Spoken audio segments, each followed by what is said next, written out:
Les gens auront tendance à parler du bruit comme d'une nuisance, comme d'un entrechoquement des sons, un vacarme parfois assourdissant. Et pourtant, le bruit comporte des aspects bien plus beaux qu'on ne l'imagine. Le plus beau de tous, c'est celui de la nostalgie.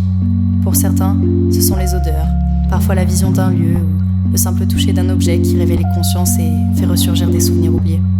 Mais il existe des personnes qui se repèrent et s'attachent au bruit, au son des voix et des rires. Ces gens qui laissent l'écho des bruits faire remonter de lointains souvenirs que l'on pensait perdus.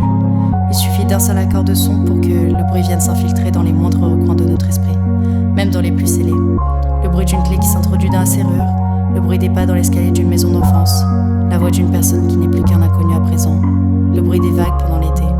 Même les plus petits bruits nous rappellent les plus grands moments de notre vie, car, en réalité, les souvenirs ne s'effacent jamais. Il suffit juste de les écouter.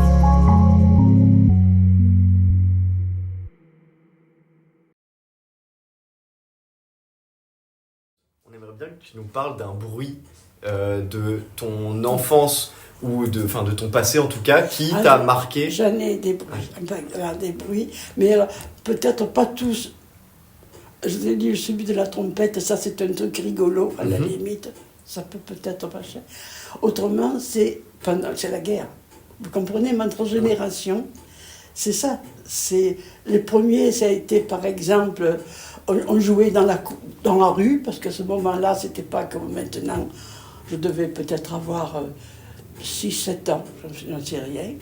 Et puis tout à coup, il y a un avion qui survolait Toulon. Et on a été...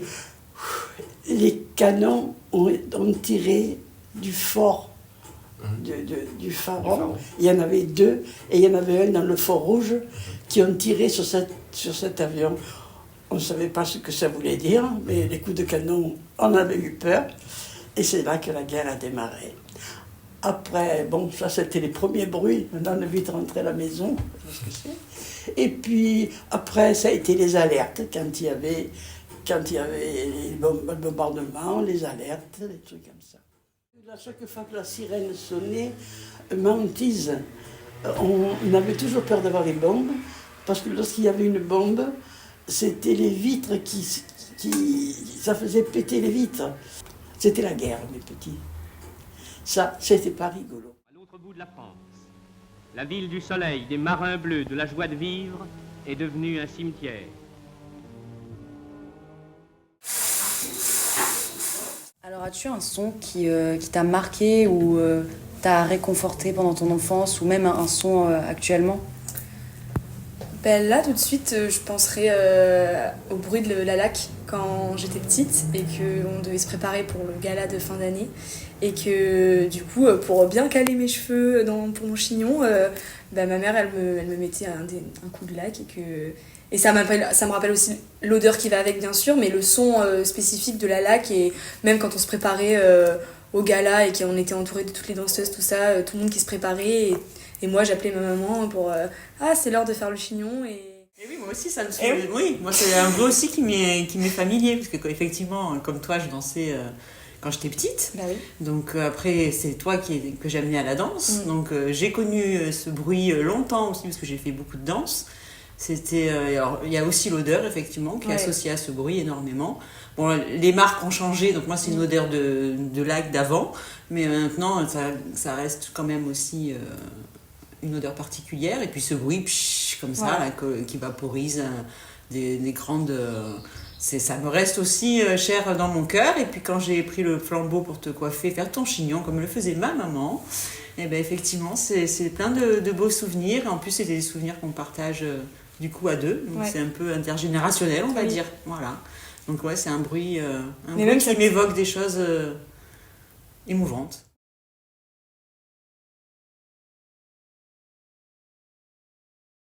Est-ce que tu peux nous donner un son, un bruit, une musique qui te rappelle un souvenir ? Du coup, j'ai une musique qui me vient à l'esprit. C'était quand j'étais en 3e. Je suis sortie avec un garçon. Et quand il m'a quittée comme de la merde. Et il écoutait beaucoup une chanson à ce moment-là. Et je l'écoutais aussi beaucoup. Et du coup, cette chanson, elle est beaucoup revenue. Parce que c'était une chanson à la mode à ce moment-là. Et du coup, j'arrêtais pas de l'écouter en boucle. Et enfin, je sais pas, c'est un peu comme si genre je me refaisais l'histoire qui s'était passée en tête, etc. Et je sais que cette chanson, elle m'a beaucoup touchée parce que pendant des années, je l'ai écoutée. Et après, pendant des années, je pouvais plus me la voir parce que ça me rappelait trop lui. Et que c'était trop une association et ça me rendait triste, genre. Du coup, j'ai arrêté de l'écouter. Alors que quand j'étais avec lui, limite, je l'écoutais tous les jours et tout. Et je pense que c'est vraiment le premier garçon en plus dont je suis tombée amoureuse, genre sincèrement. Je sais pas à quoi tu t'attendais. Avec moi y'a pas d'histoire de c'est juste un donné. À qui tu veux faire avaler. Que ton corps ne dérange pas tes soi-disant amis. Mais t'inquiète pas, je ne doute pas de nous. Les hommes je les connais, c'est pas une question de fidélité. Le problème ne vient pas de nous. Les hommes je les connais, j'ai moi-même été de l'autre côté. Oui, j'ai fait du mal à je ne sais combien de femmes. Et j'ai peur que tu deviennes mon retour de flamme. Je te dis que j'ai fait du sale à je ne sais combien de femmes. Et j'ai peur que tu deviennes mon retour de flamme. Ma chérie, tu es jolie, avec un corps impoli. Les hommes sont sans pitié, interdit les approcher. Avec le temps tu embellis, t'es mieux que l'ex à Balotelli. M'en veux pas me méfier, en femme y'a pas d'amitié. Si je t'aime, je suis jaloux. Quand j'aime, je suis jaloux. Si je t'aime, je suis jaloux. Oui, je t'aime, je suis jaloux.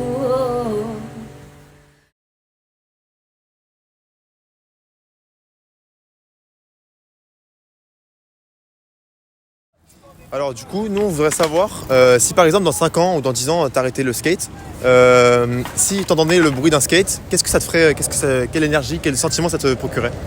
Ok, je pense que si effectivement je me retrouvais dans 5 ou plutôt 10 ans, pour que j'ai vraiment un souvenir lointain, ça me rappellerait des bons moments de communautaire, où que j'aurais passé justement avec toute une génération de skateurs avec lesquels j'ai pratiqué ma passion. Je vais dire cet aspect communautaire, le fait de rencontrer beaucoup de personnes qui partagent une passion et qui pourtant viennent de cultures ou même de professions différentes. Si je devais te partager un souvenir, c'est que en soi, on a eu beaucoup de problématiques au niveau des nuisances sonores avec les personnes qui représentent la municipalité. Et pour contrer un peu cela, on s'est réunis autour d'une association que j'ai créée du coup. Et dans cette association, on essaye de promouvoir un maximum la pratique du skate. Et pour revenir un peu à ce que je disais dans ma première question, cet aspect communautaire, de fait de se retrouver, on a tous une problématique, on a tous, entre guillemets, des difficultés à pratiquer notre passion, mais on a quand même réussi à s'entendre pour essayer de faire bloc et de communiquer avec la mairie et trouver des solutions pour pouvoir pratiquer dans les meilleures conditions possibles.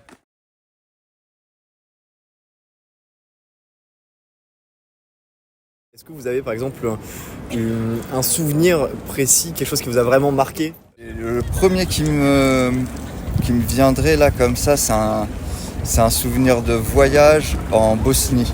Ok. Voilà. Où on était parti en voyage et moi partout où je vais, je joue.